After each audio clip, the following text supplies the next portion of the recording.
Jordan, open. Chicago with the lead. Court. Batista with the catch. Oh! LeBron James with no regard for human life. Hand down, man down. Yeah, I can see how disrespectful he's being right now. No, I went to Temecula, brought you some dirt. Yeah, that's a technical. Mama, there goes that man. Welcome back to The Bounce, brought to you proudly by Bite Size Sports, and it is Kev and James with you with the best NBA finals anyone could have ever hoped for. Do not It's all listen we to asked it. for. It's all we asked for. We got what we deserved, man. Exactly. Not the finals the people wanted, but it's the finals they deserve, right, James? Exactly correct. That's an elite quote, Kev. That is an elite quote. We deserved it. And I love it. I don't want to hear anything. I don't want to hear any slander. I love what we got. You know, I'm just going to give you a minute here to just do and say what you please, because although I have been on the front lines defending this very program as far as our coverage of the Nuggets from day one, I have to say, although we both picked this team to be here, I got a little clever. I got a little Rux and S throughout the season. Did. James did not. He stayed true to the Nuggets all the way throughout this. So I'm just going to step aside, sir. We have the Nuggets in the finals. I just want to let you speak your mind, say whatever you feel, and then we'll move on to the next segment. I respect that, Kev. I respect that.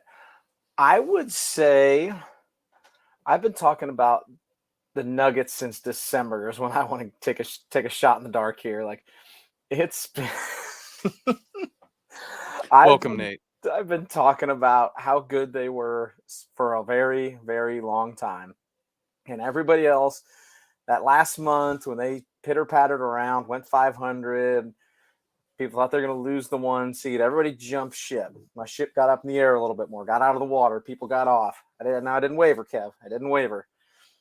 They've been the best team all year. Nikola Jokic should have been a 3-time MVP. I don't want to hear anything else. They've been unstoppable in the playoffs. Swept the Lakers out. Everybody was picking against them in the Lakers, like every series. They are unbelievably good. And Miami is going to have their hands full. And I'm very interested to get your take, because Miami's done everything they're supposed to. They made it through the play-in somehow. Took down an 8. Took down the Knicks. Were the Knicks the 5? I was thinking of this today. I forgot to look. It was 4-5, and they were the 5, weren't they? Or were they 4? Yeah, they were the 5. The Cavs were the 4, Yep. I do and believe. They take down the 2, which can we take a moment to talk about how they were up 3-0, then blew it? Whatever you want, if you want to consider blew it, they never lost. They shoe it for some of us in the audience. Right. 3-3, right? 3-3. And to come back after that kind of loss on your home floor, a tip in to lose it, and to just somehow get all your mojo back and just pop the Celtics in the mouth and just knock them out. That wasn't even a game. No, that looked like it looked like they were playing against a James Harden-led Rockets team in that game 7. You know, it was just kept waiting for them to make a run. And welcome, by the way, to everyone in the chat. Welcome, Pity X_X. That's my dear friend and producer over at Carnage TV. Go check him out on Twitch at Pity X_X. He is a great dude. Spent some quality time with him. And yeah, getting back to this matchup, you said everything right. The Heat did everything they're supposed to do. They were on the verge of arguably the greatest collapse of all time. Our Twitter poll had tied.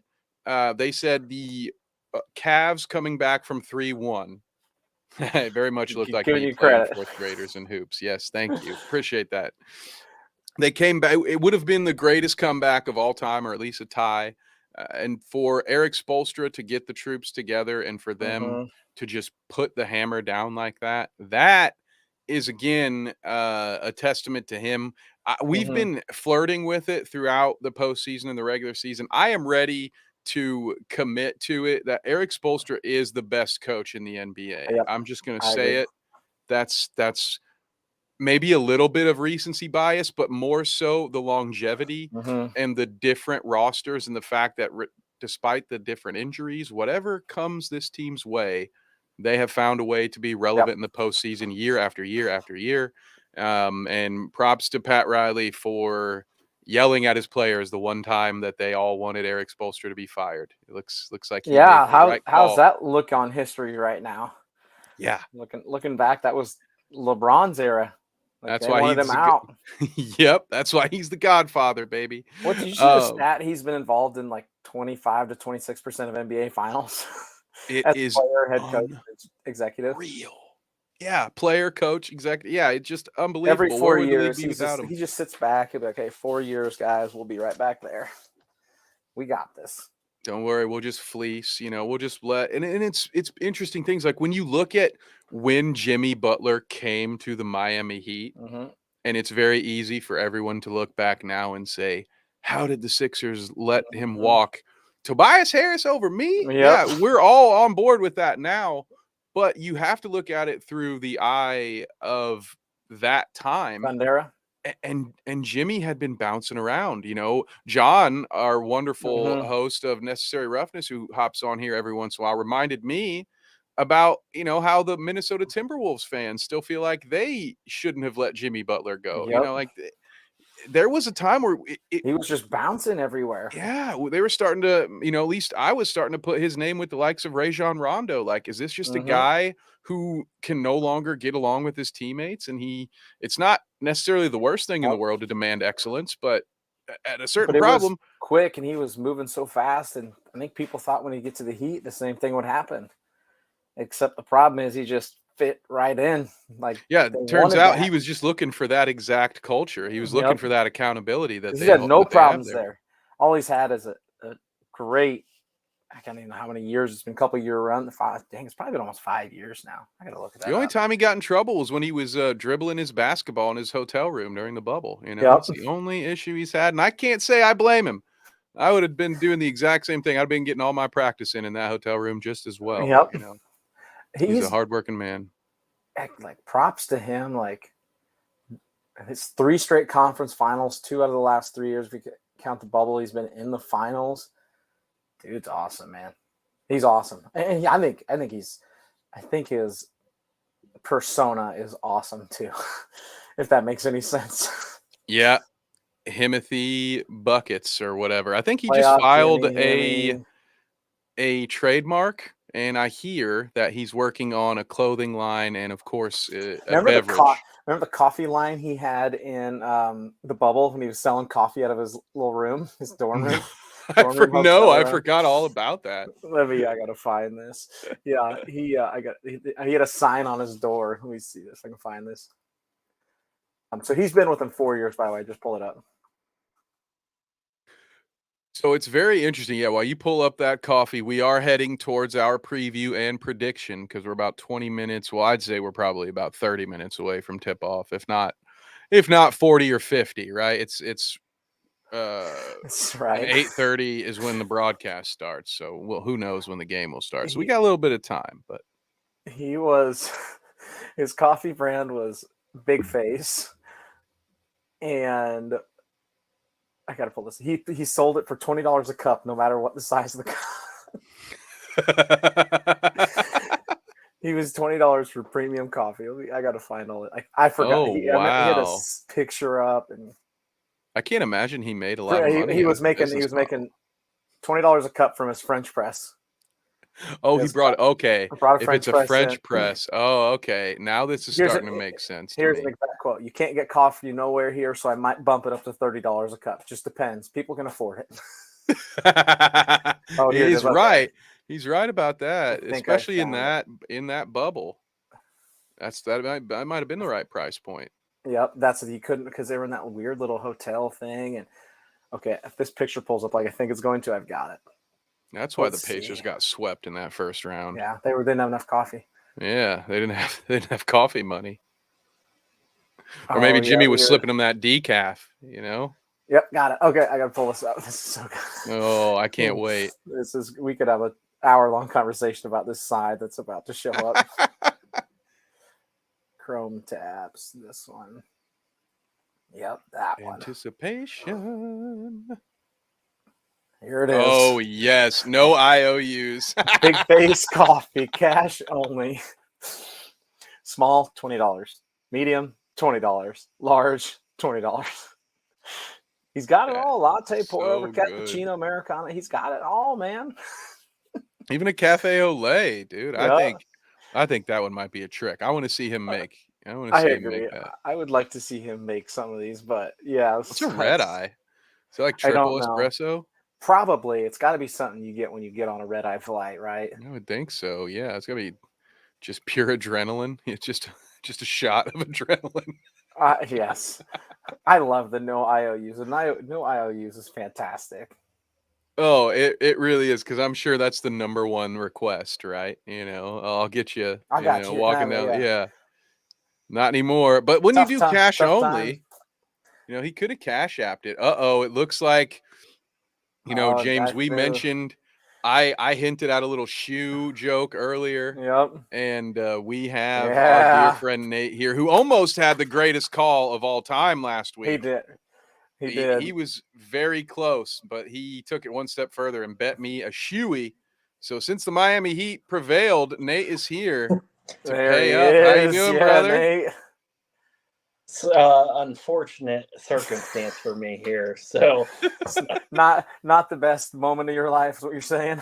No, I can't even imagine what this is going to taste like, probably.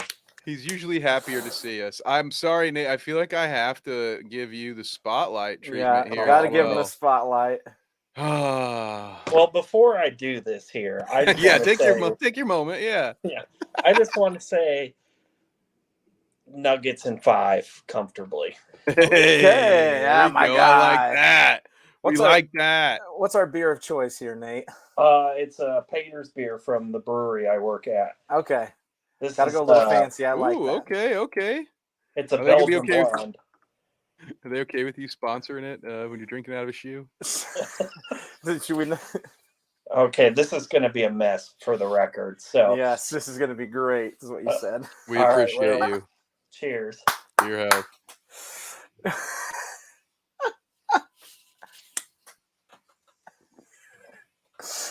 Dude, it's going all over. It's not a beer can. I just honor that you're a man of your word. He is a man of his word. It's a little rubbery.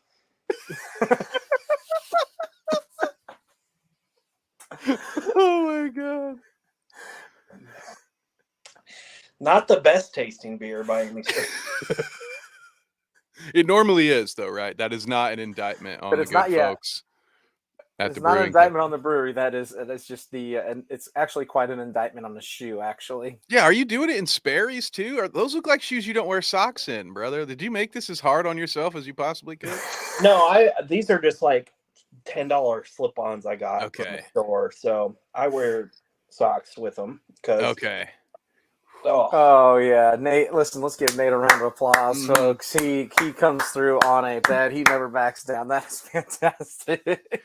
Absolutely deserves it. Well, I appreciate you, sir. We happy to have you hang out for a little while longer if you'd like. I don't know. Oh, what is going on here? Interesting. This is interesting. I'll play around with some layouts, but there we go. He goes Nuggets in 5. Kev, you got 13 minutes to give me your prediction. So that just know.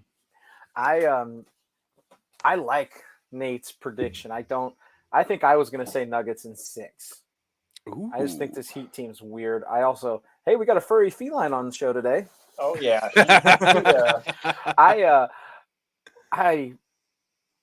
I worry about it's a lot to be able to do all that, what they've done. The Nuggets have been the best team most of the year. Do they got one more in them? I absolutely think they could. I think the Heat could do it. I'm not saying they couldn't. I just think you start looking at position by position, and I'm like, Nuggets. Like, I worry how they're going to guard Joker too. If Bam can't do it, no one can. I don't know who can guard the Joker on that team if Bam can't do it. Nobody really. The ghost of Kevin Love. Ooh, yeah. I mean, I know they're holding out for a hero to return in Game 3, but I don't know that that's going to do much for them on the defensive end. Well, And, yeah, their defense get worse. Did you see that they're now targeting possibly Game 2? ooh, that's even better. He's continuing to test his surgically repaired right hand. A return to the lineup for Game 2 in the NBA Finals against the Denver Nuggets looms as a possibility. But we appreciate you, Pity. Way to come down. This is the best place to get your NBA content. Yeah, I tell you what, Pity, listen, if you just take some of these talking points and go out there and talk to the hoop heads around there, they'll be like, this guy knows his shit. Because again, as we were saying, we're the only two bald dudes in the world that have been preaching the gospel of the Denver Nuggets since November. All right. So if you've been listening to us, you could be shouting from the mountaintops, hey man, I told you so. Bingo. You could be right there. And just like Nate is about his Las Vegas Golden Knights. So I know I'm kind of trying to build up, for this prediction here, Nate. Why don't you talk about your hockey life right now while I milk this final prediction? So I am I'm pretty happy with how Game 6 ended up going there. I was slightly surprised that Dallas just basically came out flat as a board and did not show any fight whatsoever. And it's funny though that their captain got suspended for 2 games. They won the 2 games. He came back. They just got absolutely destroyed. That's how it works. That C. I bet that C got ripped off his sweater like before they left. Yeah, I ain't the captain no more. As a non-hockey guy, that seems not correct. Like that's not how it's supposed to work. Not at all. Captain gets back, locker room goes to shit. Yeah, go ahead. I watched a little bit of was it game 4 that went to overtime? Why am I forgetting about that? I think whatever one went to overtime and the Stars won. Yeah, that would have been Game 4 then. Yeah, we were in a bar last Thursday in Kansas City and we watched. That was the most hockey I've watched all year. Hockey's never not a thing in Nebraska. There's no ice rinks out there. But it was good. And when they lost that game and the next one, I was like, I don't know anything about hockey, but it seems like the turntables have turned here. My, how the turntables. Yeah. I mean, all the pressure ended up going on, the Golden Knights there, but they responded pretty quickly and pretty severely. So this will be an interesting series. I mean, Florida's kind of got this team of destiny sort of vibe going on here, a la the Miami Heat. But I'm pretty confident in the Golden Knights to get this series in 5 or 6 games. I just don't see this series going to 7, no matter who wins. Personally, just because I feel like it's going to be that type of series. Florida has had a lot of time to rest, and it seems like a good chunk of the time when people get extra rest. Comparatively, that kind of plays a part in it. So I would put all your life savings on the Golden Knights to win Game 1. Ooh. All right. Heard Just it here. Game 1. Betting Just Game 1. That is, as I'm thinking about that is some extreme travel from South Beach all the way to Vegas. It's a long ways. Now, Nate, there's a lot of magic in South Beach right now. You did allude to it. There's a lot of magic coming out of South Beach right now. Yeah, you were talking about overtime games. The name Tkachuk comes to mind when I'm thinking about that. That was the most hockey I watched was all during one 7-period game earlier a round ago. Yeah, so Florida, I think what has been 3 game winners that Tkachuk had in the last series or something like that, or in the last 2 series at least. It's been just he's and not apples to oranges here, but he's had a bit of a Jimmy Butler role here, although it's been obviously not in the quantity of the points being scored, but as far as like being clutch and coming through when they need it most. So I definitely feel like a team that could steal some games, but I know better as a fan of my beloved Montreal Canadiens. I know a little better than to go up against the Golden Knights. It didn't work out so well for me, right, Nate? No, the Canadians won that series in 2021. I think you were just setting me up here to setting you up for failure, trying to trick you into it. I was trying to, Yes, he's right. He got me. Sorry, but listen, they went from there to the basement of hockey, so that's the last good thing I ever had. And they shouldn't have even been playing each other. It should be noted that Montreal and Las Vegas somehow ended up on the same side of the standings for what was that, like a year? Was it 1 year? Yeah, So it was what they ended up doing was they took all the Canadian teams for the year, and I'm pretty sure the Canadian team. I'd have to look again, but I feel like the Canadian teams just played themselves. No. It's got to be that would be a COVID thing, right? Like they were across the borders and stuff. That's one way to do it. You guys stay up there and play, and these guys will play down here. And then we'll figure it out when they get to the end. Yeah, they realigned into 4 divisions, which they already have anyway. They played 56 games, and the Canadian team, it looks like they basically mostly played themselves because of travel limitations. So had, play 9 or 10 times against the same team, somebody was going to automatically get to the quote unquote Western Conference Finals. Oh, it was a great time. Now, I appreciate you, Nate, for being a good sport and also enlightening the audience with a little bit of that hockey history. That was some fun, but we're at about 5 minutes before game time, so I feel like I should go ahead and make my prediction, and we'll start by reminding those of you we have some new viewers now. So welcome. Let us know in the comments who you think wins this series, because we're about to deliver our final predictions here right now. Now, I believe, correct me if I'm wrong, Nate had Nuggets in 5 and James had Nuggets in 6, correct? That's correct. I had them in 5. Okay, so I'm going to go with Nuggets in 6. Give me Nuggets in 6. I think it could be 5. There is a small caveat. I'm standing by what I said. Pity, I love it. I'm going to take Pity's The better team will win. Yeah. Whoever scores the most points will win. All's got to go in the hoop.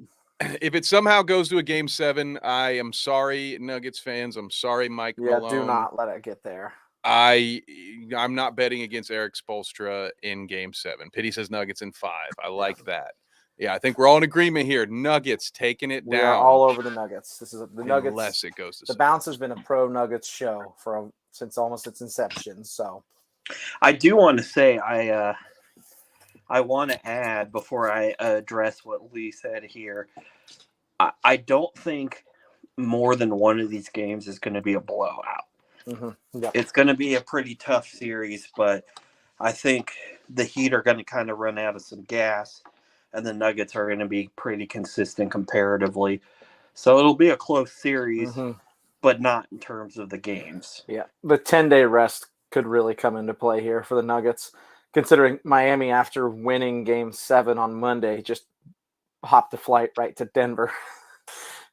Which is awesome, by the way. I love an irrational confidence move. Oh, absolutely. I'm all about that. Sometimes that's the best thing to do is just, what, this is what we're doing. I have that confidence. My coach, I don't know about you, James, my coach used to preach that all day when he was teaching kids how to become better shooters. When we had the gun out, for those of you who don't know what I'm talking about, it's a giant net that catches basketballs and shoots them back out at you. So guys like me can spend their entire lives in the high school gym. And the Coach Rookie, shout out, would always say the very first step into being a good shooter is visualizing the ball going through the hoop. As you're catching it, as you're stepping into it, you should be seeing in your mind's eye that ball going in. This is like taking that to the nth degree. They're visualizing we're winning this game by 40 points and hopping on a flight, and that's exactly what happened. So now let's be reasonable here. If your money is involved, like, this is not financial investment advice, okay? But this is stuff to be applied in the sports where you want to have a little confidence. You want to visualize. If you don't believe it, nobody else is going to believe it, and you're not going to get it. So, visualize Nuggets sweep the Heat. I bet you 1.5 million tenths of a penny. I like it. All right, welcome. Hello.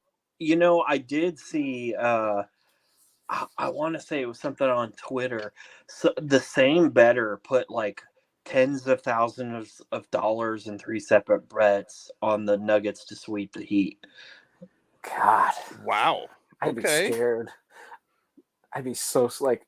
Mm-mm. Spoelstra's such a good coach. Like They're not getting the way the way they're playing. I also, can you believe the spread's 9 right out the gate? Like just complete utter disrespect for the Heat every series they're in.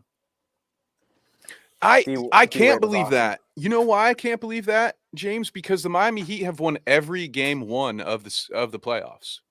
Have On they the road, really? they've won every Yeah, game they have. 1. Yep. How are they 10-point dogs?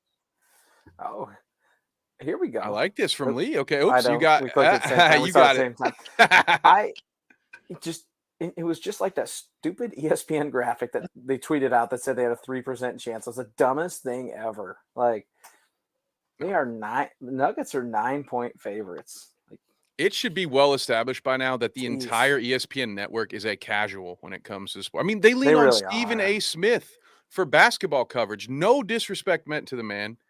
He does not know hardly anything about basketball. Football, fine. He does not know what he's talking about. And they bring him to cover the playoffs. Like ESPN doesn't know what's going on. If it's not the Lakers, they don't know about it. They didn't They know have they no exist. idea. Oh, I we may agree. have We oh, may and have then whoa. another guest Oh, he's coming in blinking in and out. potentially.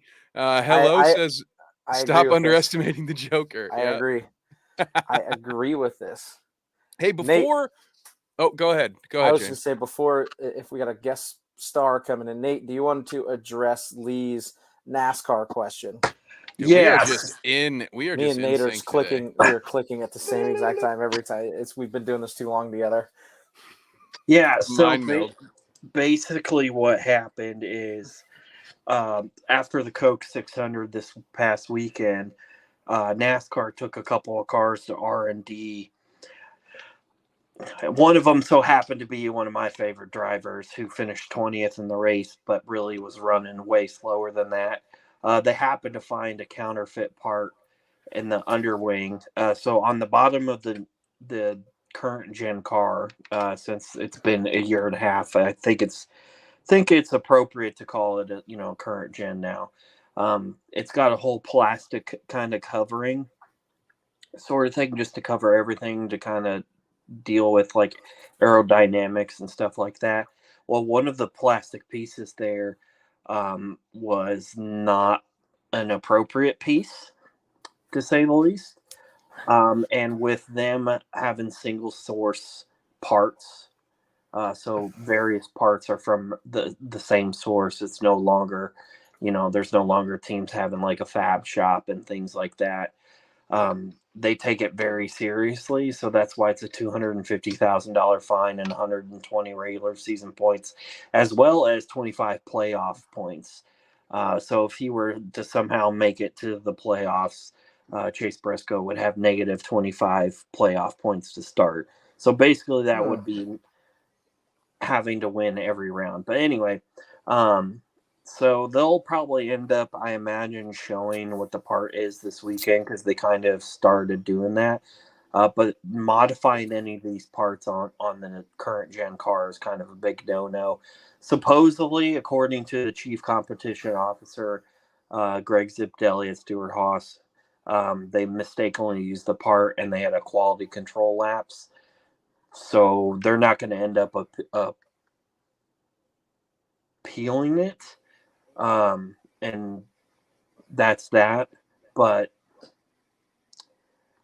I don't know. I mean, you have a part and try and cheat and you finish 20th. Like, that's honestly super embarrassing. To say the least. Certain Letterkenny hockey coach might kick his trash can over something like that, right, Nate? Right.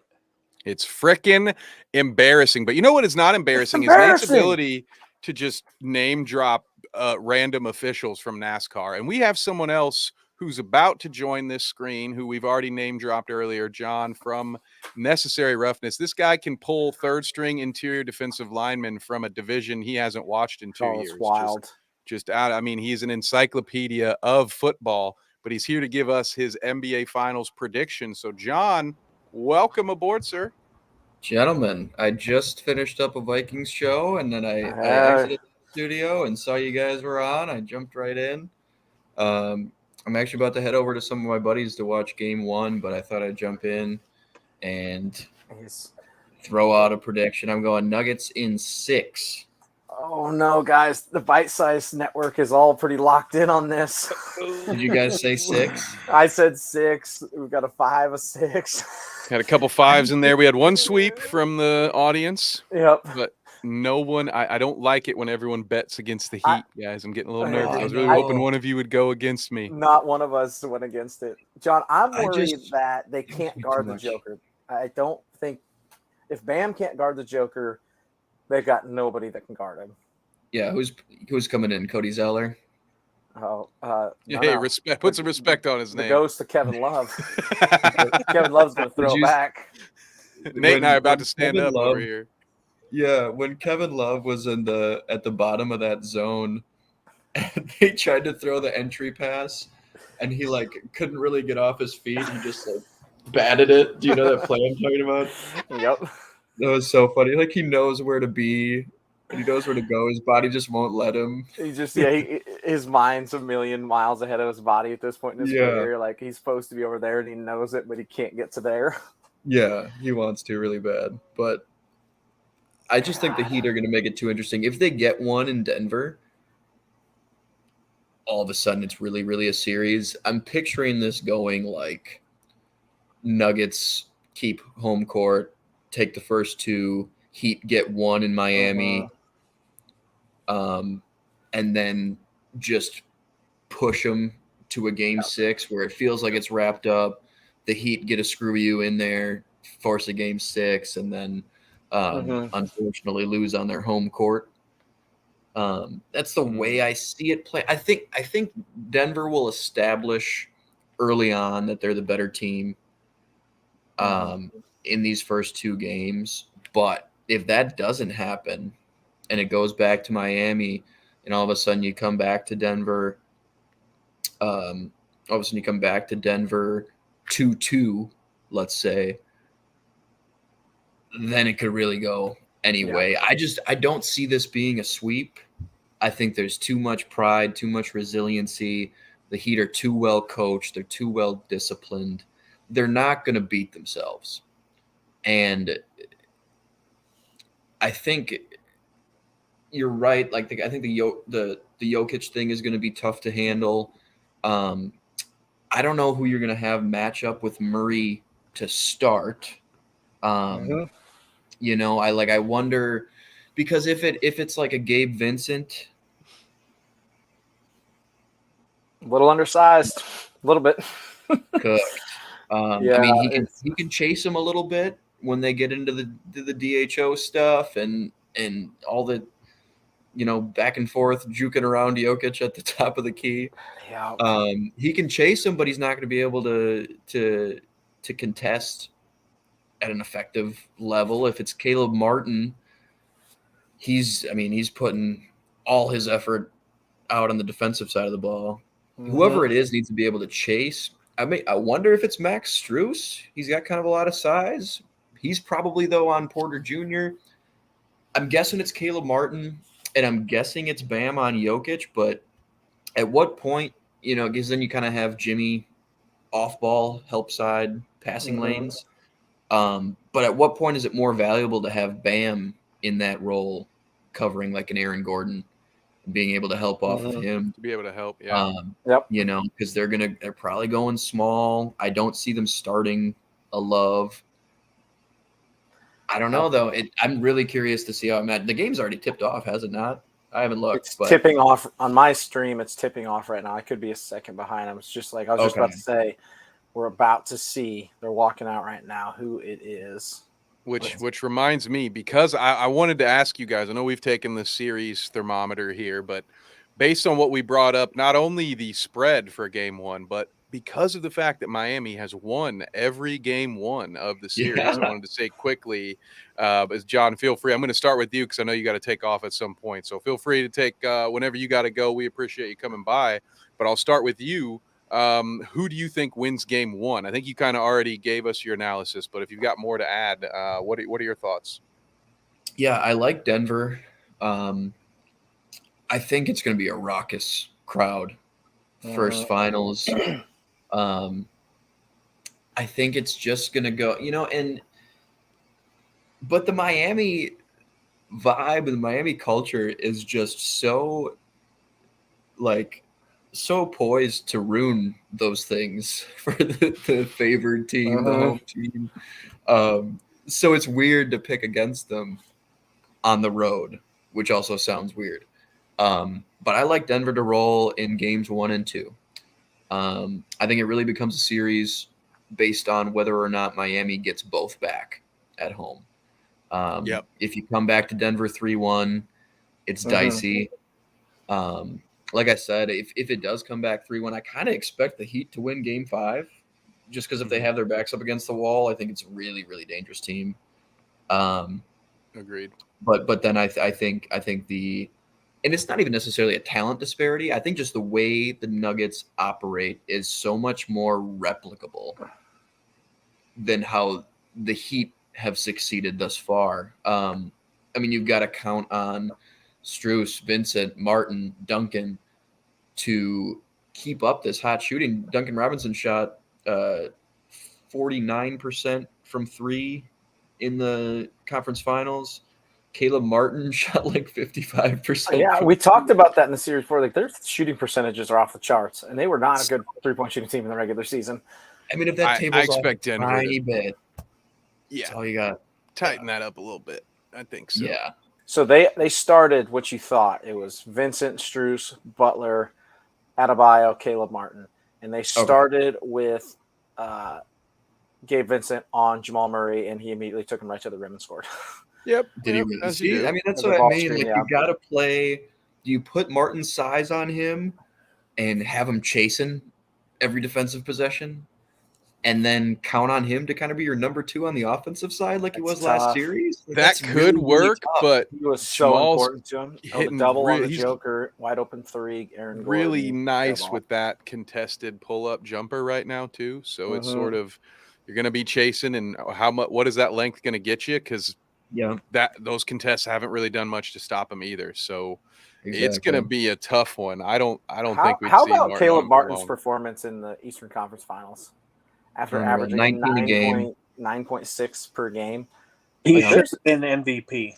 I was just going to say, I think he actually was the MVP of the Eastern Conference Finals. Like, What do you have? He had 27 and 10 or something in game 7. It might not have been 10, but he had like I think he 27. had 20. I think he had 28. Like, Yeah. but just absolutely bonkers. And there were games where Jimmy disappeared. Like, was it 5 and 6, and Caleb Martin was still pretty good. He got really passive when they put Tatum on him. Mm-hmm. Yep. Who just shot All right, that? guys. Well, thanks for letting me hop in.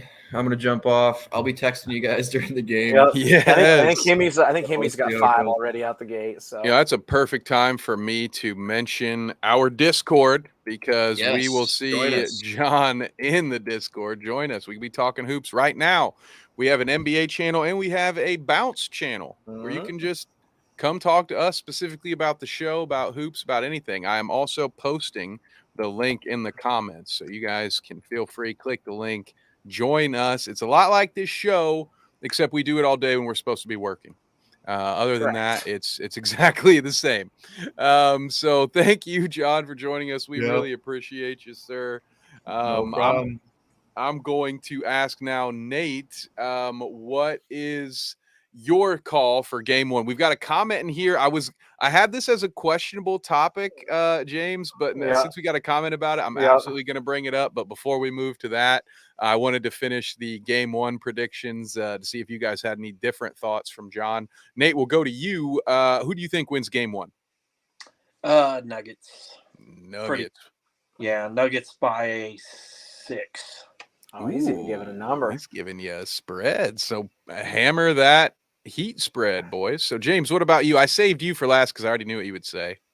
Oh, I'm all in on the Nuggets. I think it's going to be tight though, and it's 8-7 Nuggets in this. It looks like it's going to be back and forth consistently. It's all the big boys getting after it. Then let me be the one to say that the Heat will play spoiler in game 1 and steal it. Like they have every other round of the playoffs. They're going to steal game 1. Now, I also happen to agree with John. I don't think Miami's winning both of their home games in that 3-4 split. So I think we're still going to be at a 2-2 situation after 4. But give me the Heat to pull a sneaky W here. Now, let us know again in the comments below what your thoughts are, who you think's going to win this game, who you think's going to win this series. If you have another topic, bring that up, because while we are staying in touch with the game, we're only going to be hanging out through parts of the first half. So we're going to get out of here. We're going to go watch the game too. If you want to talk about other stuff, let us have it. We've already talked about the NHL. We've talked about NASCAR. I would talk about Major League Baseball, but the Cubs suck, so I'm not really feeling about it, unless Nate wants to talk about AA and AAA prospects. But we have our dear friend of the show right here. Lee Harding says, no more Shannon Sharpe after the playoffs are over. He and Skip split the sheets. That is correct. The buyout has been announced. Not only will Shannon Sharpe be leaving Undisputed at the conclusion sometime after the NBA Finals, is what we've heard, but also his podcast, Club Shay Shay, which, interestingly enough, was something that Skip kind of gave him the idea for, because it used to be just like a running joke on Undisputed. Go to Club Shay Shay. And so that now Shannon was able to get ownership of his own show and get that taken off of FSN as well, FS1 as well. So, I mean, I've got a couple questions regarding this.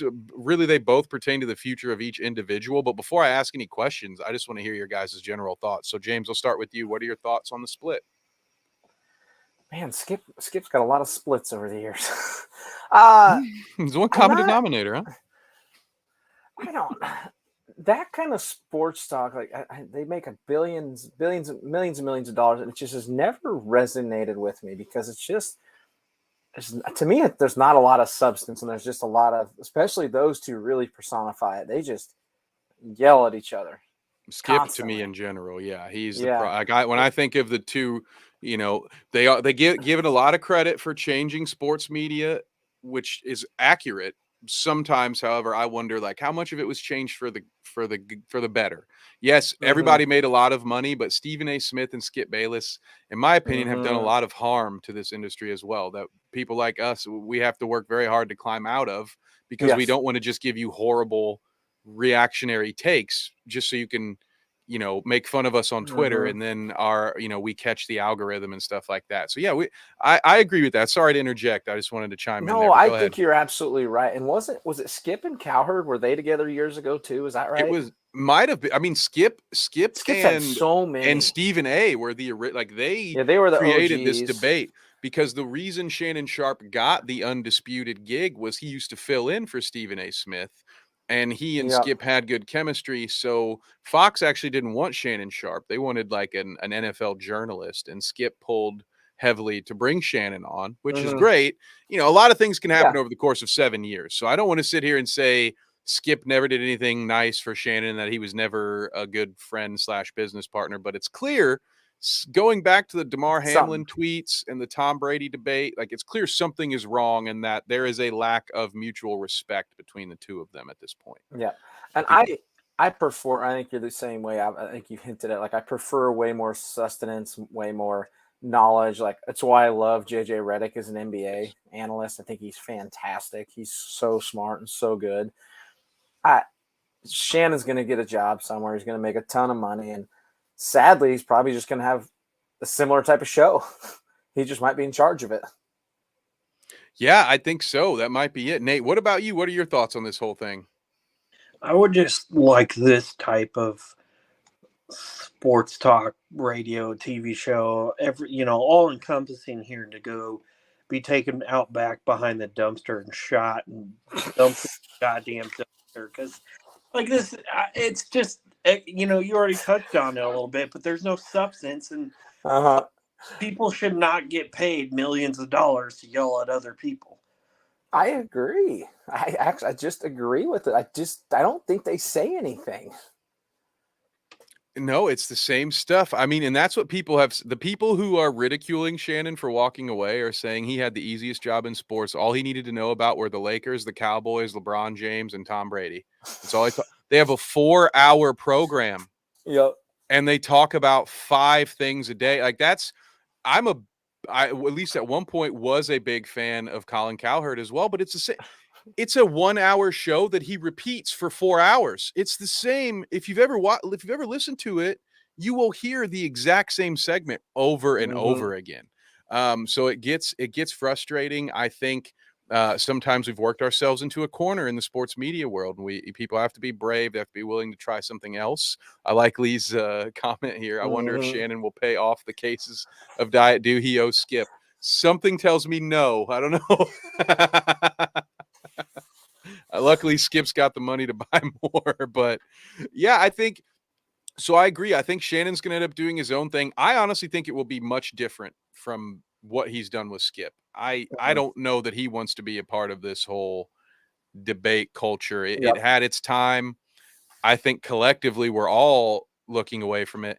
A lot of people get irritated with Stephen A. Smith too for doing these same kind of things. I think there is an audience for it, but I don't think it's the same audience that there used to be there for it. So mentioning Stephen A. Smith, I think Skip's probably going to do something similar until they can find someone who's willing to go to bat with him on a daily basis. It's probably going to be a lot like how Stephen A. has either JJ and Mad Dog or JJ and Kendrick Perkins, or there's usually 2 or 3 people there to argue with Stephen A. Smith because, I mean, I don't know which one's worse. Stephen A. might be worse than Skip. I mean, they are both just, to me, quite frankly, unbearable to listen to. I cannot stand it. Stephen A. Smith, he does so little research, even the sports he's supposed to be knowledgeable on. I've seen clips where he was previewing a Chargers and Chiefs game, or Chargers and Raiders game, I believe. And the 2 players he said to watch, neither of them were on either team anymore. He was talking about a tight end versus linebacker matchup. Neither guys played for that team. God, that's so bad. And we're talking about millionaires here. And these guys have the audacity. And granted, they've had some success, so I understand why they believe it. But, Stephen A. Smith recently was quoted saying he wants to be known as the greatest sports commentator and analyst of all time. And I just, that makes me laugh. A big old belly, hearty. Are you kidding me, sir? What? JJ Redick's been doing the job for a year and a half. He's already better than you. And maybe his biggest personality. There's an argument there. If you're skilled, you're the best irritant. You and Skip are 2 of the best at getting under people's skin because you say ridiculous things that normal, somebody who's actually trying to appreciate the sport. People don't say these things. I am happy, honestly. I am celebrating this. Now I say all that to say at the bottom line, I've got, Skip, you can call me if you want. I'd love to debate you just once. I'm sure down. You'll never invite me again. But it'll be great. It'll be must-watch television for an hour if you put me on, Skip. I promise you. We will do good numbers. Lee says J-Mac has really made the Herd a lot better to watch. Okay, that's interesting. So I was a big Joy Taylor fan. I don't know what she does now. I think it's more of a panel kind of podcast. I think there's multiple people involved. I liked her opinions. I haven't watched Herd a lot just because what the reasons that I said, because it used to be the same hour on repeat, but maybe I need to give it another look. Do either of you guys watch the Herd? Can you confirm this? Has it gotten any better? I watched. Oh, sorry, Nate. If you want to go ahead, buddy. That's good. I was saying I do not. The only time I watched it was when I was doing rehab for my ACL tear. This fall, they would have it on where I would go. So that was what I saw, and it was good then. But as for any comment before, I can't compare at all. That's totally fair. Well, speaking of comparisons and things, how has the game started to play out so far? It is 20-14 Nuggets. There is a lot of Jimmy, a lot of Bam, a lot of Aaron Gordon. Ooh, Aaron Gordon, I think, has 6 on 3 dunks. It's mismatch city. They got right now. I don't even know. They screwed up. Nobody was guarding him, and he just got a layup. Yep. I thought it was Caleb Martin, and he moved, and so I think he's got 8 now. The size is you're seeing the size as a problem. Caleb Martin got to the rim a couple possessions ago, and Michael Porter Jr. beat that shit into the moon. Adebayo hit it. Here's a question for you, Kevin. Do you have the game pulled up or not? I don't have it right now. They have on the free throw line circle basket side, they have 5-2-8-0. It almost looks, God, they just screwed up the defensive assignments. Jamal Murray's got 2 one-step dunks right now, by the way. Oh, catch it and dunk it. Oh, drop step dunk. Yeah, okay. He just got another. They blew a coverage there, but it's 5-2-8-0. It's just darker. It's like darker shade of wood, and I don't no idea what that is. It's on both sides, so I don't know what that is. Well, I put in a parlay just because it was available. And it looks like Jokic. I can't talk today, apparently. Anyway, the Joker's rebounds are going to fuck me over again, I feel like. I don't know if he has a rebound, does he? He has 1. Yeah. Oof. What was the parlay, just for fun? Yeah, it was Nuggets money line, Jokic over 26.5, Butler over 22.5.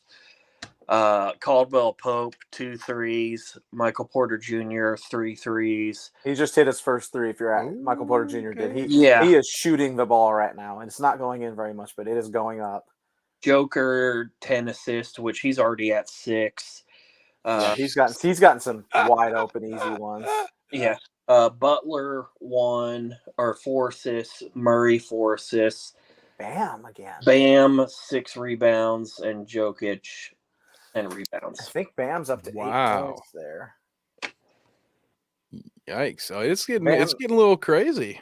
Looking forward to watching this. What were you saying? 16-11, Bam had 2 rebounds. So Nate, there's that. But okay, here we go. It's 27-20. Oh, watch out! Russell Wilson's at the game. That's not good for the Nuggets. Oh, don't act like him. I just saw him front row. They oh no! Jimmy Butler's got 7 and 2. Bam has 8 and 2. Gabe Vincent has 5. That's interesting. Aaron Gordon has 12 of their 27, 6 of 8. He is just dunking and laying the ball in. Jamal Murray has 8. Michael Porter Jr. has 3. Has that 1-3. The Joker has 2 points, 6 assists, 1 rebound. Nobody has put in a reserve yet. 10 minutes in the first quarter. So your rebounds one might be in trouble, Nate. Yeah, I don't think that the Jokic is going to have much success at rebounds, apparently. And it's funny because, and honestly, he's got to start scoring some points too for that one. But yeah, he's not got anything. He's got 2 points. 2, yeah. It's funny because every time I've bet on him to make rebounds, he has just absolutely not had any rebounds. And then he'll follow it up with like a 25 rebound game the next game for you. Yeah, so I should learn how to maybe follow it up there. But did you happen to see the stuff about Ja Morant too? Which stuff is that? Oh, well, Adam Silver came out earlier today and said they already decided on his suspension, and he noted that they uncovered a fair amount of additional information. Oh no. Oh boy. So let's think the suspension earlier was a team one, right? That was the Grizzlies suspended him, right? Not the NBA. Correct. I'm pretty sure that was the case. I'd have to double check. I gotta say though, like depending on what this extra additional information is that they hopefully have, I mean, is he stupid for waving the gun on an Instagram live? Yes. Yes. Is it even not even good with it being previous information as well? No, but like he didn't exactly do anything illegal. Mm-hmm. The one incident that probably makes them all worse is the Indiana Pacers incident where they said there was a laser or something from one of his buddies, or he was in the vehicle where they pointed at a team bus. I think that's probably where it's all coming back. I bet that would probably be the case. But you're absolutely like if they uncovered some more stuff, like we could be talking about a big time suspension for him. Yeah, because there are other allegations in the mix as well. You think about the shoe store allegations, The basketball court one, basketball court. That was the other one. Yep. So there's just a lot. I saw an interesting. Actually, I think Nate, you put this in the Discord as well. So you saw this too. The Jaylen Brown for Ja Morant trade I'd be idea. all over that. I mean, I'd love to see it. You know, it would shake things up very. I mean, well, I think the Grizzlies would be in a tailspin at that point. It'd be so dumb for them, but yeah, not to no disrespect meant for Jaylen Brown, but you're going to get rid of your primary main ball handler and bring back a player who clearly that's his biggest area of improvement. It would completely change the buildup of that team. Meanwhile, it could actually be just what the doctor ordered for Boston. Although if I'm trading for Ja Morant, I think I got to move on from Marcus Smart and get somebody whose skills, maybe I don't know. Maybe you could work with Marcus Smart. You just would have to change his game a little bit, I think, on the offensive end. But yeah, I don't know what the Grizzlies are going to do. Yeah. Did you see Lee's comment there, Nate, about not worrying about the Joker's rebounds? He can get 3 in one trip on the offensive 3 in end. one trip. That is so true too. Very well could. Hey, we finally have some subs in this game, by the way. There we go. Well, the coaches are finally earning their pay in this one. And that reminds me, we've got a bit of a coaching carousel update. We can start with the freshest news, which would be Monty Williams to the Pistons. What are your thoughts on that one, James? Yeah, for a pretty penny. Yeah. They paid him more than any NBA coach has ever been paid before. I don't know if it was guaranteed or what it was, but I don't get ready to see a lot of ball screens for Jaden Ivey and Cade Cunningham. Every single one, up screen, down screen, dribble hand, like they're coming. I honestly, I don't know. I don't know how I feel. Like that one's meh to me.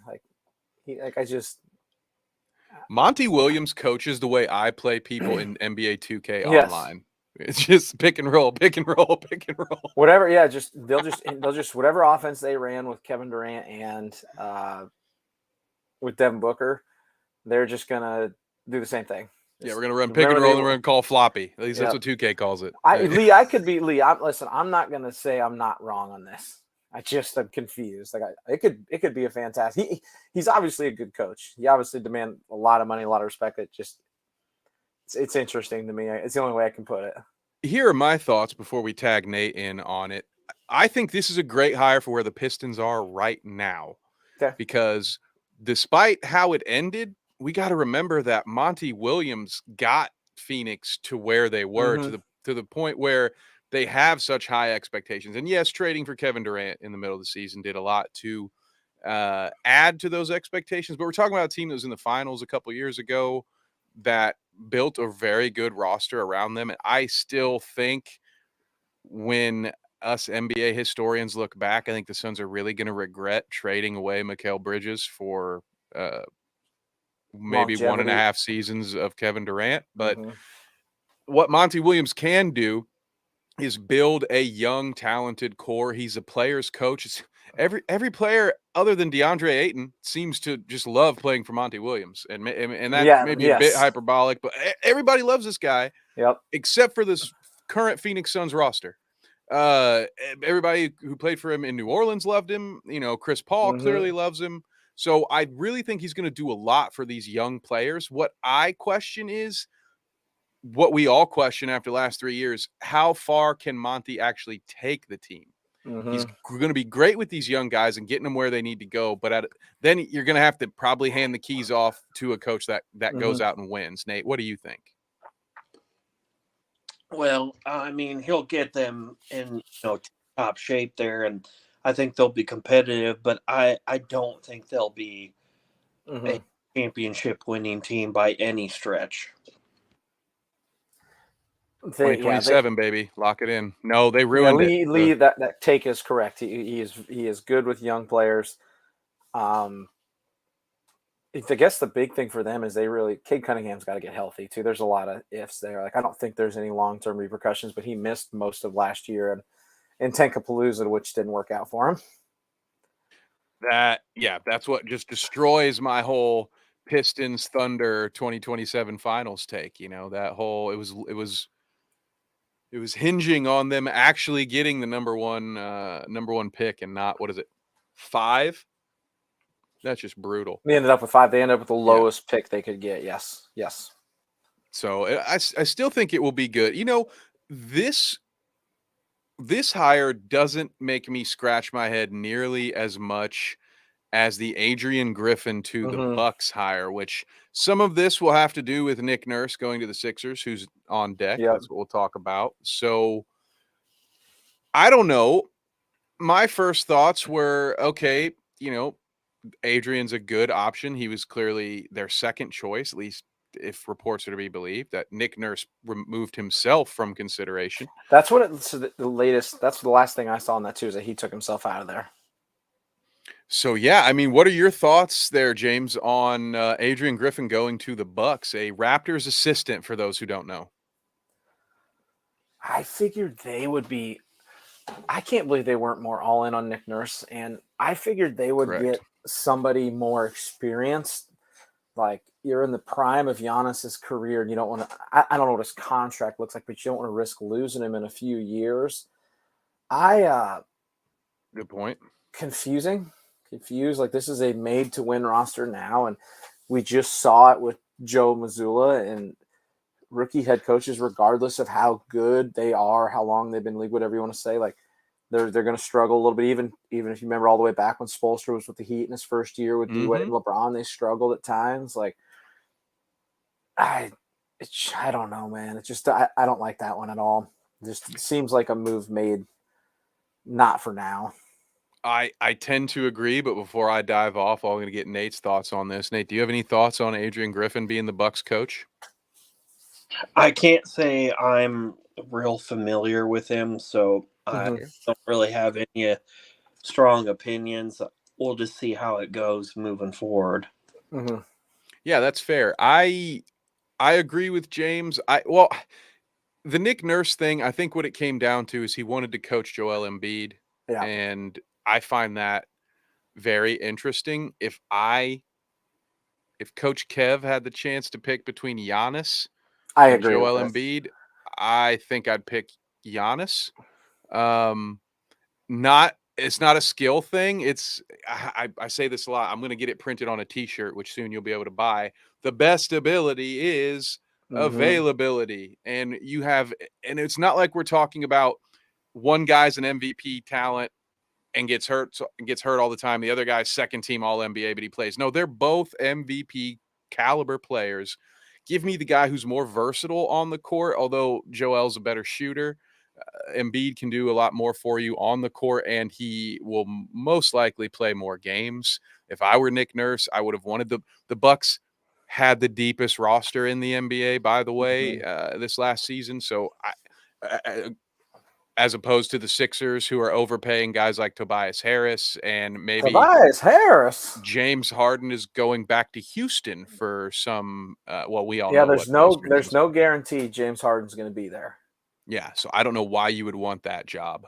So I guess that's a perfect segue into Nick Nurse, who is now the Sixers coach. So we'll actually start with Nate this time. Nate, what do you think about Nick Nurse joining the Philadelphia 76ers? I wish Justin Herbert was here to give his take. I know.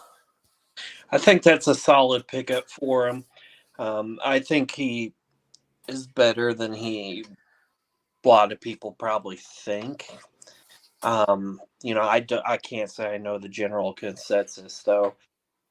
I would say I think that after they won the title in Toronto, I feel like that situation kind of collapsed in on itself a little bit, just because it seemed that they lost a little bit of depth and some of the players were hurt and whatnot.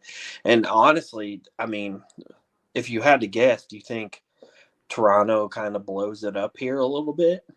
Oh, You dude. mean like they should have done at the trade we've deadline? talked about before multiple times. Another thing, you know what? If you are looking to enhance your NBA knowledge, or maybe if you work for the Chicago Bulls or the Toronto Raptors, give us a like and a subscribe and a follow, and we can help you rebuild your franchise. Because yes, Nate, yes, Toronto should have blown it up. They probably, I mean, that's another rumor I've been hearing. Have you guys been hearing the Fred VanVleet rumors? I haven't heard the rumors. His contract, he can get out. It's a player option. That's like, so is he going to want to stay?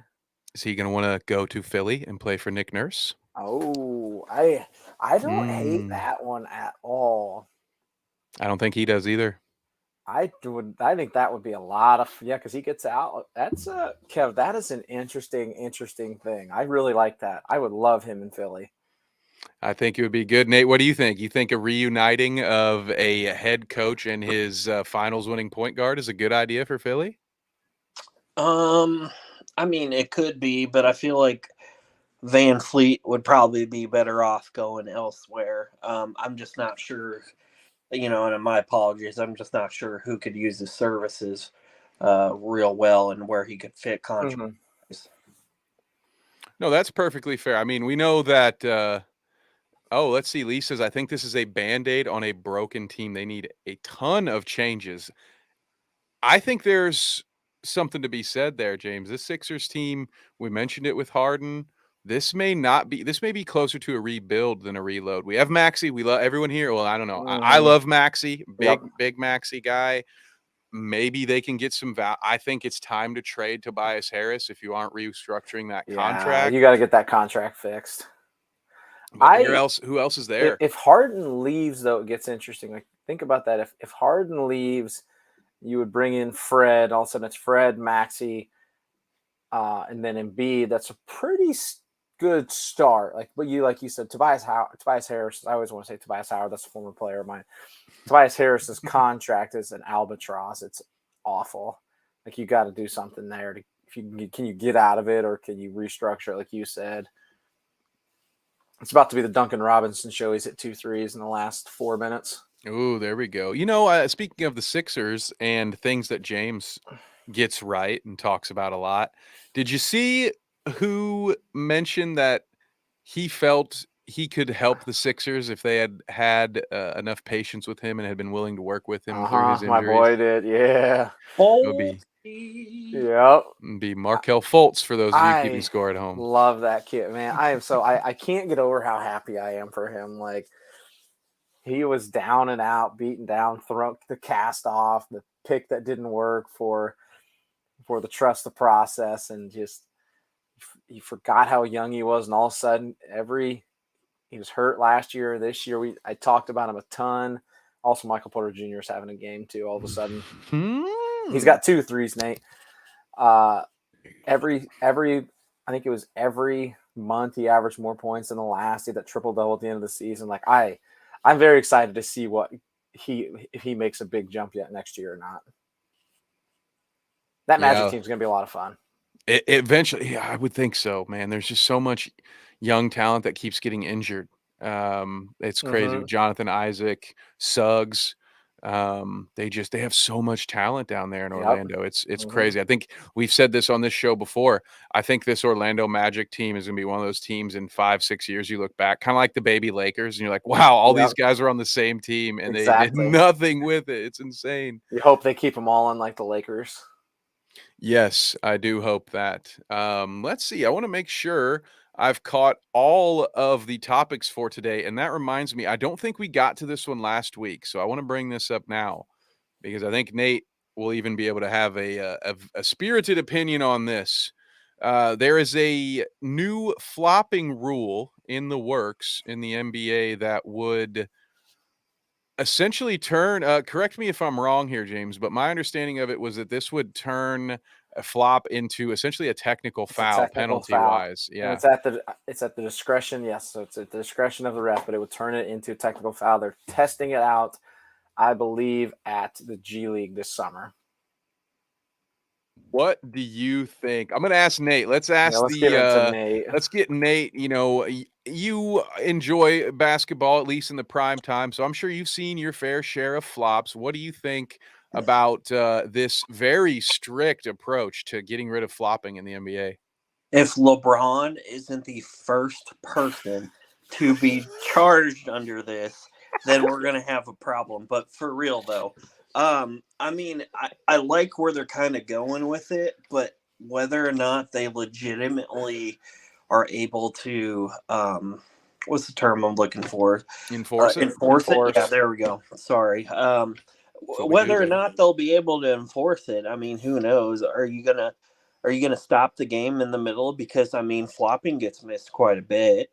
Are you gonna go where somebody maybe they don't call a foul, somebody flopped, they don't call a foul, and then you go down and in the middle of somebody taking a shot, are they gonna stop the game to put a foul or whatever they're gonna do on this individual? I mean, like there just seems to be a lot of kinks that need to be kind of covered and untwisted and ironed out before this like really goes through with the NBA. Yeah, you bring up a really good point there. I hate calls that are discretionary calls where it's on the ref to make it, and then you add in flopping, and there's so much emotions in the flopping. Like flopping's absolutely a problem, but is giving the refs the power to hand out technical fouls for it, like, oof, I don't like it.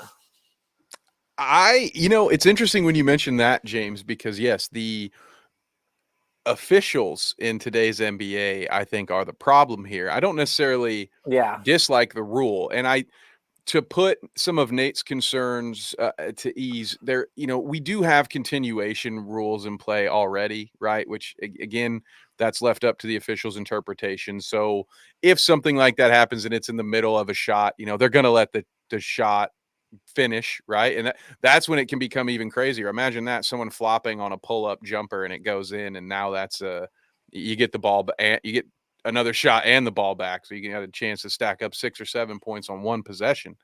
But I agree with what James said in the idea that I think we have some officials. I mean, there's a lot going wrong with the world of NBA officiating right now. There's a official that's not going to be welcome in the NBA Finals while his alleged burner Twitter account is being investigated into. If you don't know who I'm talking about, look up the clip of Jimmy Butler making a layup against the Celtics and find the referee that visibly grimaced when the team he was rooting for had a bucket go against him. This is the problem. Like the officials are a problem. They think they are the stars. They think people are here to see them. And this goes back. I remember seeing Tim Duncan getting teed up for laughing at an official who had clearly lost control. We got steam blowing out of the ears. And these players, they get frustrated. They will speak their minds. We do have some knuckleheads out there, the Draymond Greens that kind of make this job a little harder than it probably needs to be. But for me, it's the officials. I love this rule in concept. I'm very afraid of it in practice, but I just think the NBA's officiating needs an overhaul, like from top to bottom. People need to be fired. They need to bring in some new blood here. They need to look at their operation holistically and improve it. So those are my thoughts on the new rule. Yeah, it's just the implementation of it's what worries me the most. Like that worries me the absolute most. So, Michael Porter Jr. dunk. What is going on? Lee, I want to swing back here to a comment you just had that I think I missed. Fred has a player option, so he's got that big contract.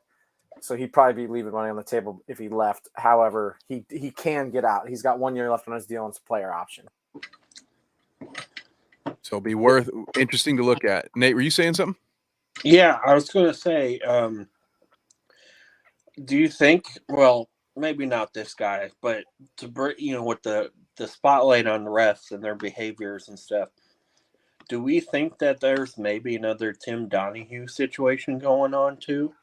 Like theoretically? I mean, not necessarily with the one that's under investigation, but just, I mean, with how much gambling has become a part of everyday life, I feel like there's got to be another Tim Donahue situation going on.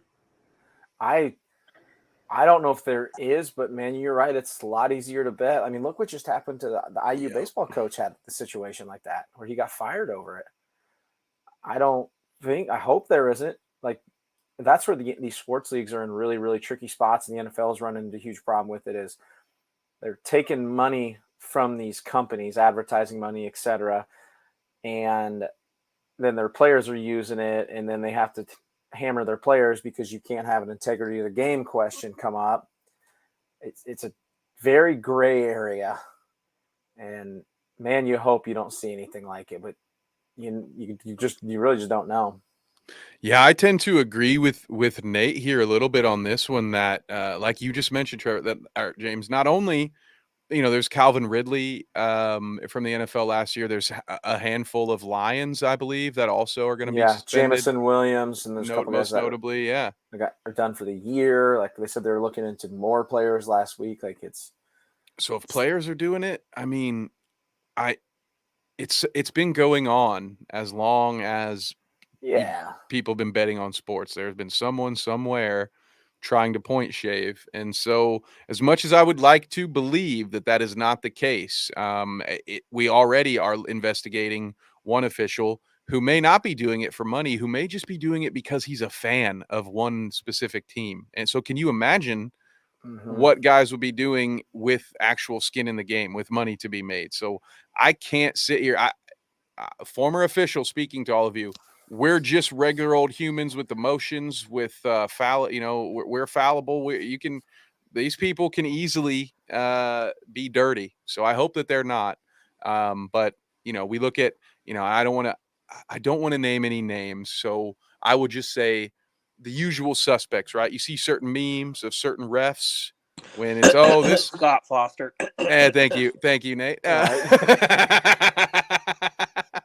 Where it's like, hey, somehow this team is 82-3 when this guy officiates their games. Well, geez, man, like, I sure hope that's a coincidence, but my brain has a hard time accepting that as being the case.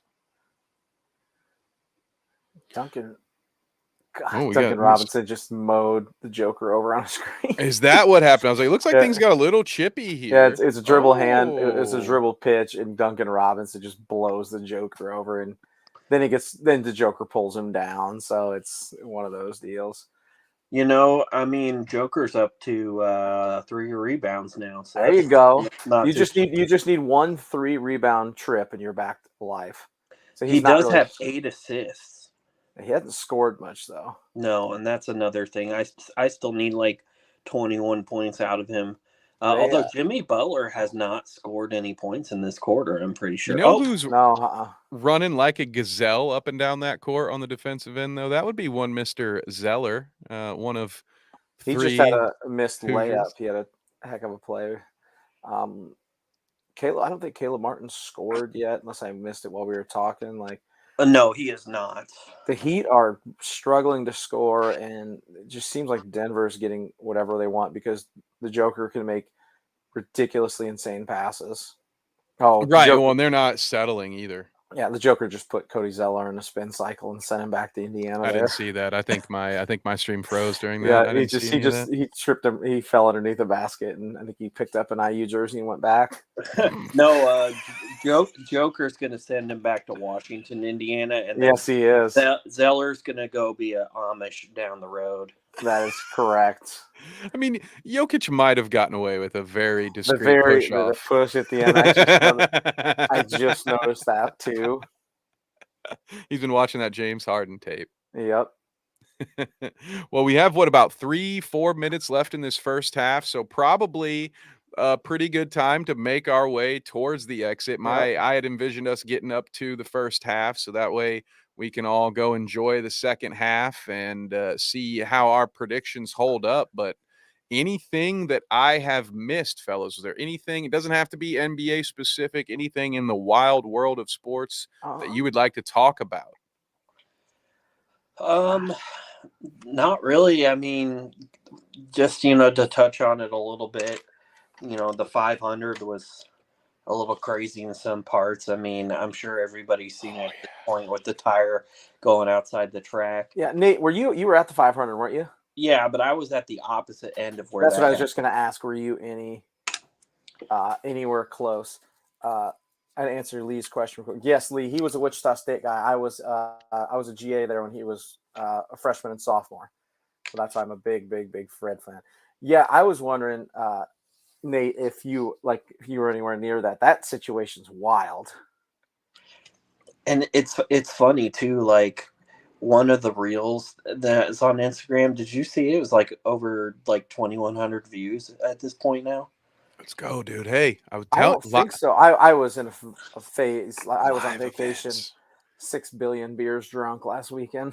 If you aren't following Bite Size Sports Instagram, you're missing out on all of our live event coverage, because whether it's me, James, Nate, Trevor, if we go somewhere and it's sports, it's going up on our Instagram. So yeah, we are the place to be for getting an inside look at all your favorite sporting events. But yes, I hadn't seen those numbers yet, Nate. So thank you. I have been. I gotta yell at the social media guy. He hasn't gotten the stats out to us. Nate, I wish my truck would have been the one that got smashed by the tire.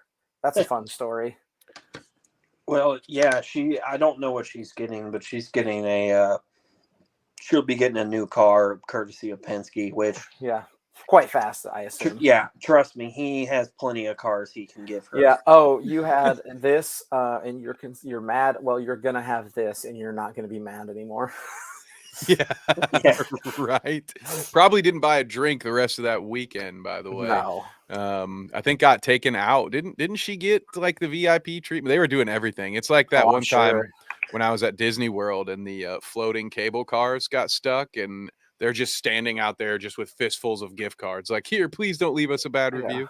Don't say anything bad. Don't tell anybody this happened. Yeah, don't post about this, please. Don't talk about this on your podcast.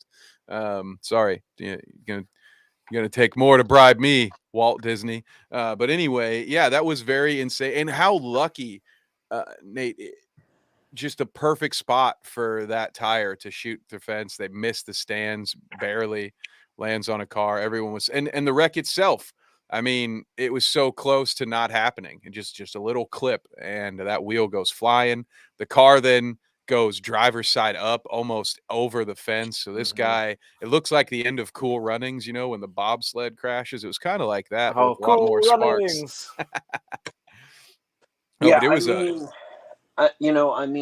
it's rather lucky that it went that way. And to touch base on the wreck, I mean, there are tethers on the car. Yep, I saw that with the wheels, and they say the tethers didn't fail, so I'm just wondering with how Rosenquist hit Kirkwood's wheel there. It must have just completely sheared off the whole hub, to be honest with you. Yeah, I saw the tethers thing. Like, I don't know anything about racing, but I did see they were there to make sure that doesn't happen, and then to say they didn't, that's kind of a little scary. Overall, would you rate the? Would you recommend the listeners go check out an Indy 500 in person, Nate? Yeah, everybody should. Kevin, you should too. I mean, you got no excuse. So, yeah, I've been to one. I just can't remember it. That's all. Well, yeah, and for the people that like to indulge in adult beverages, for those who are 21 and older, it's a good excuse to have adult beverages during the day. I've heard great things, but I heard it's awesome. Yeah, we'll be making our way to some races later on this year, I'm sure, Nate. We've got to get me out there on those racing streets on our Instagram, but we've got about 2 minutes left before we're at halftime. So I have one last question for you guys before we do our farewells. If the Heat pull this off, is this the greatest, or maybe you might believe that it already is, in which case, tell me, is this or will this be the best Cinderella story in NBA history if the Miami Heat pull this off, or by getting here, have they already accomplished that? Maybe in NBA history. I thought you were going to go in sports history, and I was going to be like, look, I don't know about that. There are plenty of examples, such as when Fresno State won the baseball championship the year they did. But Coastal Carolina winning the baseball championship that one year. Yeah. Instead of NC State over Houston. Yeah. In the NBA, I mean, I can't really think of anything else. I mean, I don't think the Cavs winning in 2016 had the same magnitude, really, as ridiculous as it was. That's fair, and I agree with you. Yeah, if we go into all of sports, I think that's where you get into some of those like 16 beats one. You know, you've got some of those one game things. But James, what about you? Are there any other playoff Cinderella runs that come to mind, or do you think that this if was they it? win it, I think they're the absolute number one NBA Cinderella run ever. If they don't, the one that I keep thinking that just randomly popped in my head there, and I tend to think the Heat would be bigger, but the We Believe Warriors as the 8 seed when they beat the Mavericks was such a monumental moment. Like, I vividly remember the jerseys, the players on the team that like the guys that lost. Like, that was such a moment. Like, they might have lost in the next round too. I don't even remember that part of it, but that's the only one I can really remember where I'm like, I think it could compete with it. But it's an 8 seed in the finals. It's pretty hard not to say it. Yeah, it is hard. I do think it is one of the best. I was trying to pull up. There we go. I asked Chat GPT earlier for its list of top 10 Cinderellas, and there was one in here. I got to pull it up. I want to make sure I get it right. Yes, it was the 1999 New York Knicks. They were an 8 seed. They were an 8 seed that went to the finals. Yep. So they beat the Heat and my Pacers, of course. Yep. And that is more noted, I think, as being, wasn't that Tim Duncan's first championship? That was the Tim Duncan, David Robinson championship. I believe so, yes. So that one, it's hard for me. Hey, listen, Wally Zerbiak, I hope you're taking notes. This is how you can show respect to your rivals instead of, calling them wannabes or something. Look what I'm doing as a Pacers fan, saying that, I don't know, guys, I think that the Knicks might have had the best playoff run of all time, although that team was way too talented to be an 8 seed, by the way. Wasn't that the strike season? It's around the time, yes, for sure. Very weird that team was ever an 8 seed, but I could say the same thing about this Miami Heat team, seeing as they were the 1 seed last year. Yeah, so. This Miami Heat team, probably, like, they are, like, you can't say they're not a true 8 seed, but they had massive amounts of injuries all year that kept them from being where they probably should have been, which is like a 4. Yeah, exactly. They should have been somewhere deeper, but yeah, so there we go. It's been a wonderful first half. We are off and running in the NBA Finals. James, did you have something there? I was just going to say that it's halftime and the Nuggets are up 17 and just rolling. The Heat are struggling to score right now. Just good thing none of us picked the Heat to win this game, huh? Yep. I guess I'll have to burn the archives. All right, Nate, where can the good folks at home find you, sir? You can find me not drinking a shoey on Instagram at Benham and Turkey. You can find me just about anywhere else, and here and there and there and here. And everywhere in between. James, what about you, sir? Where can the good folks find you on the internet? Pretty much all my socials are Schmeitz06. I was thinking of this the other day. I think they're all the same. Every Thursday night here for us, 9 o'clock. We won't run into a finals issue next week. I think it's Sunday, Wednesday next week, so we'll be good there. We'll see if it's 2-1 or 3-0 when we get to it. Oh, it'll be very interesting indeed. And in the meantime, be sure you are subscribed right here to Bite Size Sports, where you can check Necessary Roughness on a special day. It's actually tomorrow this week, so you get some bonus content. Oh, nice. And then they'll be back boomeranging around the weekend. They'll be right back on Tuesday. You can, of course, check out Another Damn Fantasy podcast Wednesday nights with Trevor and Dan, as well as the Rumbles of Red on Friday. And on June the 9th, our morning show kicks off bright and early with our good friend Trevor. I will be having new episodes of Late Night Bites. If you're into the wild world of obscure sports, come hang out with us there. If you want to just stick to the NBA stuff, though, I highly encourage you to go find me over at Last Word on Sports. You can find us on Twitter at Last Word Hoops. You can see why I believe that Jalen Hood-Schifino is the next DeMar DeRozan. And until then, find me everywhere the internet is made at @KevNevick_. And until next time, we thank you so much for watching, hanging out with us, especially those of you who contribute in the chat. You make this show so much fun to do. We appreciate you. We couldn't do it without you. And we had some new listeners today, so we appreciate that engagement. Look forward to chatting with you in the future. But until then, take care of yourself. All right.